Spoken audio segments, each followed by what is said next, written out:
नमस्ते स्टूडेंट्स, पाठशाला पंडित में आप सभी का स्वागत है। मैं हूं आयुष भट्टाचार्य। आज हम देखेंगे कि बॉक्स प्लॉट क्या होता है। ठीक है, टॉपिक लिख देते हैं आज का, बॉक्स प्लॉट। तो जैसे कि हमने पहले देखा था बार चार्ट, पाई चार्ट, फिर लाइन चार्ट, ऐसे अलग अलग प्रकार के चार्ट्स हमने देखे थे। बॉक्स प्लॉट भी बोल सकते हो कि एक प्रकार का चार्ट है, जिससे हमें पता चलता है कि जो हमें डेटा सेट दिया गया है वो कैसा है और कितना दूर तक वो फैला हुआ है।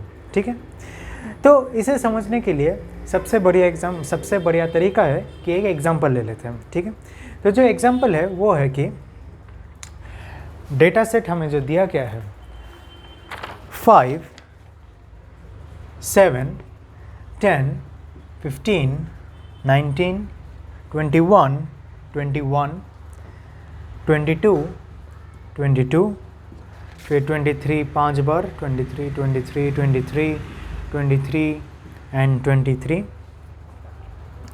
फिर 24 4 बार, 24, 24, 24, 24 4 बार एंड फाइनली 25। ओके, तो ये सारे नंबर्स हमें दिए गए हैं।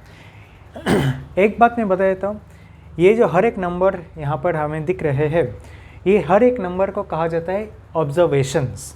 जैसे ये एक ऑब्जर्वेशन हुआ, ये दूसरा ऑब्जर्वेशन हुआ, करेक्ट। इसे टोटल मिलाकर पूरा सारे के सारे ऑब्जर्वेशन मिलाकर बनता है एक डेटा सेट। तो ये जो हमें दिख रहा है ये एक पूरा डेटा सेट है। ऑलराइट, डेटा सेट में हमें कितने सारे ऑब्जर्वेशंस दिख रहे हैं? 19 दिख रहे होंगे। 1 2 3 4 5 6 7 8 9 10 11 12 13 14 15 16 17 18 एंड 19। सो कितने ऑब्जर्वेशंस हुए? Observations are 19। Alright, observations are 19। तो बात यह है कि यहाँ पर तो हमें फिर भी असेंडिंग ऑर्डर में दिख रहा है। ठीक है, हमें जो डेटा है वो हमें असेंडिंग ऑर्डर में दिख रहा है। पर क्या है कि कभी कभार हमें असेंडिंग ऑर्डर में डेटा नहीं मिलेगा।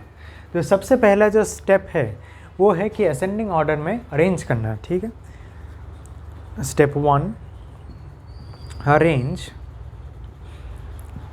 In ascending order. ठीक है, अरेंज इन असेंडिंग ऑर्डर।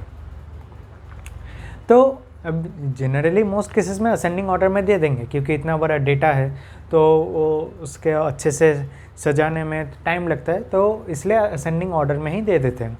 पर याद रखना, कभी कभार अगर ना भी दे तो फिर असेंडिंग ऑर्डर में अरेंज कर लेना। फिर स्टेप 2 क्या है? ठीक है, स्टेप 2 है हमारा, वो है सब जो पॉइंट्स है, जैसे कि मीडियन, फिर क्वार्टाइल 1, क्वार्टाइल 2, वो हमें अभी ढूंढने हैं। तो इधर मैं लिख देता हूँ फाइंड द पॉइंट्स। ठीक है, अब कौन से पॉइंट्स? सबसे पहले जो हमें ढूंढना है वो है मीडियन। ठीक है, तो एक काम करता हूँ, मीडियन में इधर लिख देता हूँ। मीडियन, मीडियन क्या होता है? सोचो 5 नंबर्स दिए गए हैं, 3, 5, 7, 55 एंड 6। ठीक है, ऐसे 5 हमें नंबर्स दिए गए हैं। तो जो नंबर हमें बीच में दिख रहा है, ठीक है, जो नंबर हमें बीच में दिख रहा है उसे कहते हैं मीडियन नंबर। ठीक है, तो मीडियन है 7। ऑलराइट, मीडियन है 7। सो नाउ इस केस में मीडियन क्या होगा? ठीक है, इस केस में मीडियन क्या होगा तो देखते हैं। तो एक तरीका है कि डायरेक्टली फार्मूला हम अप्लाई कर सकते हैं। ठीक है, फार्मूला इसमें क्या है कि सोचो अगर ऑड नंबर ऑफ ऑब्जर्वेशंस है तो हमें 19 यानी n, सोचो ऑब्जर्वेशन n है हमारे पास, n, तो n + 1/2 ये हमें करना पड़ता है।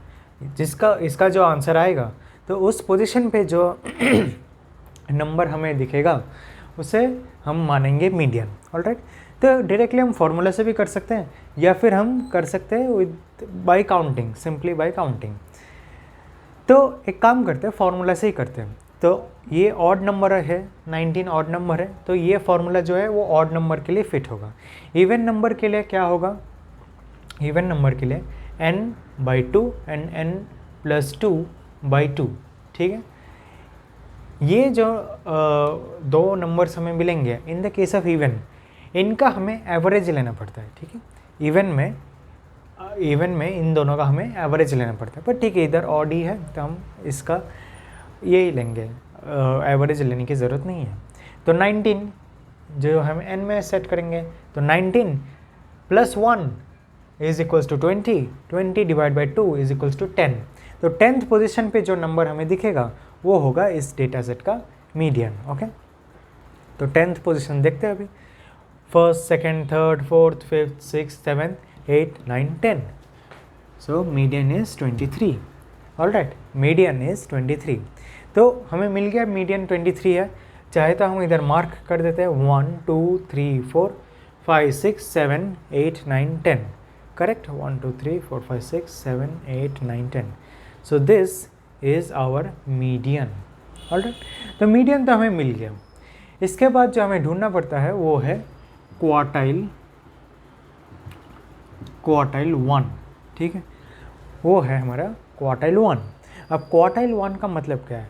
क्वार्टाइल 1 का मतलब ये है जो डेटा हमें यहाँ पर मिला है, ठीक है, जो डेटा हमें यहाँ पर मिला है 23 के पहले, ठीक है, जो मीडियन के पहले जो डेटा सेट हमें मिला है, ठीक है। अब देखो 23 हमें मिल गया, तो एक तरह से बोल सकते हो कि पूरा डेटा दो हिस्सों में बट चुका है। तो इधर जो हमें डेटा मिला है, ठीक है, इस ऊपर वाले डेटा सेट में हमें जो डेटा मिला है उसका अभी हमें मीडियन ढूंढना है, ठीक है, उसका हमें अभी मीडियन ढूंढना है। तो देखो कितने सारे नंबर्स हैं हमारे पास, 1 2 3 4 5 6 7 8 9, ठीक है, 9 नंबर्स हैं। अब देखो कभी कभार अगर डेटा अगर छोटा रहे ना डेटा सेट, तो फिर इतना फॉर्मूला लगाने की ज़रूरत नहीं है।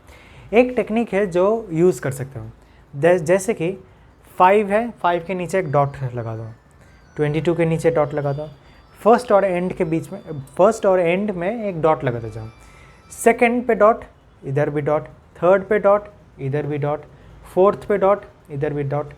तो बचा क्या? बचा ये सिर्फ 19 ही बचा गया। तो ये है हमारा मीडियन, जो मीडियन का एक तरह से मीडियन, ठीक है। एग्जैक्टली मीडियन का मीडियन नहीं बोल सकते, वो थोड़ी इनएक्यूरेट होगा बोलने में, पर समझ में आ रहा है ना कि मीडियन कर दिया हमने तो दो हिस्से बन गए। पहले हिस्से का भी अगर मीडियन करें तो वो है क्वार्टाइल 1। तो क्वार्टाइल 1 में हमें मिल रहा है 19, तो इसे मैं सर्कल कर देता हूँ। सो दिस इज़ 19। सिमिलरली हमें और भी ढूंढना है, वो है क्वार्टाइल 3, ठीक है, क्वार्टाइल 3 का अगर थोड़ा सा भी अगर दिमाग लगाओ तो फिर समझ में आ जाएगा कि जो दूसरे हिस्सा है, दूसरे हिस्से का आधा, ठीक है, दूसरे हिस्से का मीडियन। सो ऑफ कोर्स उसका ही मतलब ये है कि क्वार्टाइल 3 दूसरे हिस्से का मीडियन। तो फिर से वही करो, फर्स्ट लास्ट और सेकंड लास्ट, थर्ड लास्ट, ऐसे करके चलते जाओ। भी फोर्थ लास्ट एंड बचा रहा हमारे पास 24। सो 24 इधर लिख दो, 24 हमें मिल चुका है। तो समझ में आया, मीडियन क्वार्टाइल 1 एंड क्वार्टाइल 3 हमें मिल चुका है। अब इसके आगे हमें बढ़ना है, पर इधर इन वर्ड्स का मतलब समझो। क्वार्टाइल कौन से वर्ड से आ रहा है? क्वार्टाइल जो वर्ड आ रहा है वो है क्वार्टर से, ठीक है, क्वार्टर से वो वर्ड आ रहा है। तो क्वार्टर का मतलब क्या है? 1/4, करेक्ट। क्वार्टर का मतलब क्या है? वो है 1/4। और अगर यहाँ पे अच्छे से देखो तो ये जो डेटा है, ये पूरे डेटा को, ये जो ऑब्जर्वेशंस है 19, 23, 24, ये सारे ऑब्जर्वेशंस पूरे डेटा सेट को 4 हिस्सों में बांट रहे हैं। जैसे ये अभी पहला हिस्सा हुआ, ठीक है, ये पहला हिस्सा हुआ, ये दूसरा हिस्सा हुआ, ये तीसरा हिस्सा हुआ और ये चौथा हिस्सा हुआ, करेक्ट। तो पहला हिस्सा या पहला चौथाई, ठीक है, पहला क्वार्टर इज दिस से, इसलिए हम इसे कहते हैं क्वार्टाइल 1। फिर दूसरा हिस्सा, तो इसे हम मीडियन भी कहते हैं और साथ साथ याद रखना इसे हम क्वार्टाइल 2 भी कहते हैं, ठीक है। इधर मैंने मीडियन लिखा है, चाहे तो इधर ब्रैकेट में Q2 लिख देता हूँ, क्वार्टाइल 2 भी कहते हैं, ठीक है, ज़्यादातर मीडियन ही कहा जाता है। सिमिलरली तीसरा क्वार्टर, तो फिर इसे क्वार्टाइल 3 कहेंगे, and finally this is fourth quarter. Okay, तो इस तरह से हम मीडियन, क्वार्टाइल 1, क्वार्टाइल 3 ढूंढ सकते हैं।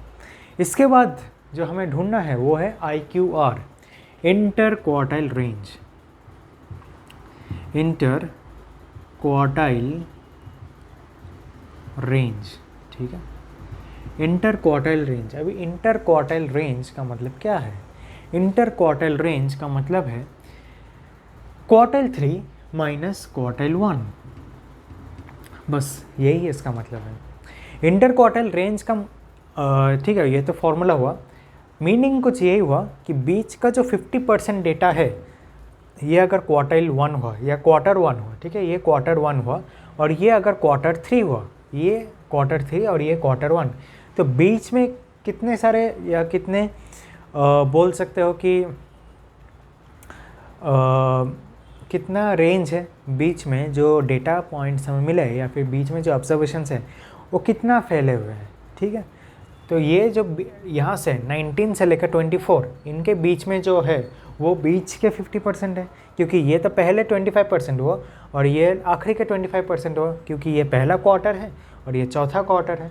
तो बीच में क्वार्टर 2 और क्वार्टर 3 रह गया, तो वो ऑफ कोर्स बीच के 50% हुए।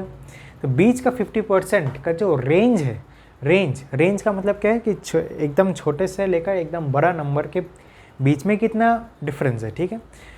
तो उसको क्या हम कहते हैं इंटर क्वार्टाइल रेंज, ठीक है।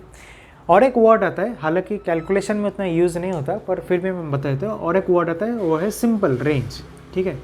यहाँ पर रेंज क्या होगा? रेंज का मतलब है कि पूरे डेटा सेट का रेंज। पूरे डेटा सेट का रेंज क्या हुआ? जो सबसे बड़ा नंबर है वो है 25 और जो सबसे छोटा नंबर है वो है 5। तो सबसे बड़ा नंबर और सबसे छोटा नंबर के बीच में जो डिफरेंस है उसे हम कहते हैं रेंज। तो यहाँ पर रेंज क्या होगा? यहाँ पर रेंज होगा 25 minus 5 which is equals to 20, ठीक है। पर रेंज उतना यूज़ नहीं होता, क्योंकि बॉक्स प्लॉट में रेंज हम यूज़ नहीं करते, हम यूज़ करते हैं इंटर क्वार्टाइल रेंज। तो quartile 3 minus quartile 1 which is equals to 24 minus 19 which is equals to क्या आता है इसका answer? 19, 20, 21, 22, 23, 24 which is equals to 5। तो इंटर क्वार्टाइल रेंज हमारा क्या आएगा? हमारा आ गया 5। इसके बाद हमें जो ढूंढना पड़ता है वो है मैक्सिमम, ठीक है, वो है मैक्सिमम। हमें इस डेटा सेट का मैक्सिमम ढूंढना पड़ता है। तो मैक्सिमम हम कैसे ढूंढें? होता क्या है, कभी कभार हम गलती से मैक्सिमम ऐसे जल्दबाजी में मैक्सिमम हम एकदम 25 को मैक्सिमम कह देते हैं, या फिर 5। इसके बाद मिनिमम भी हम देखेंगे, तो मिनिमम हम 5 को कह देते हैं। पर मैक्सिमम मिनिमम वो नहीं है। मैक्सिमम का जो फॉर्मूला है वो है Q3 प्लस 1.5 इंटू IQR, ठीक है, Q3 प्लस 1.5 इंटू IQR। तो ये होता है मैक्सिमम।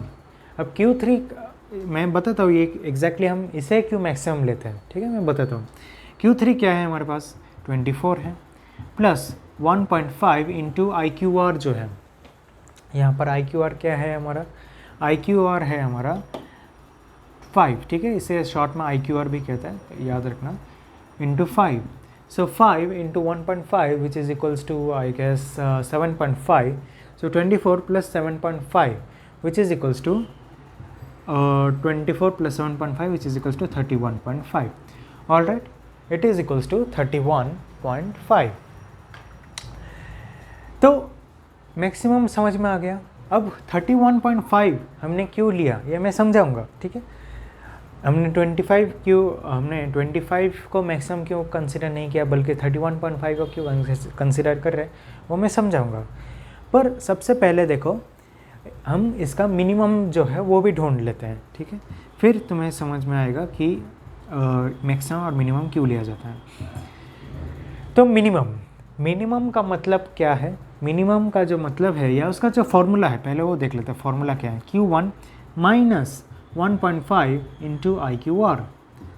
तो विच इज़ इक्वल्स टू Q1 क्या है हमारे पास? 19 है। 19 minus 1.5 into 5 which is equals to 19 minus 7.5 19 minus 7 is equals to 12, it is equals to 11.5।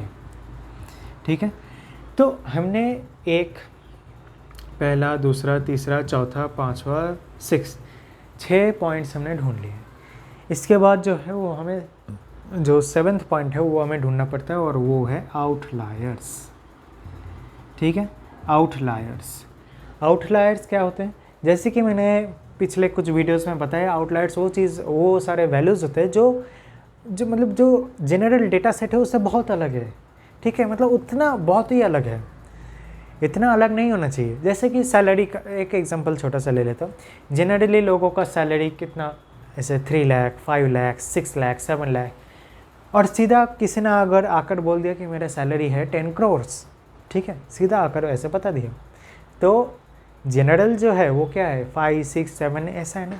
और क्यों कोई अगर सीधा कह दे 10 करोड़, तो वो हो जाता है एक प्रकार के आउटलायर।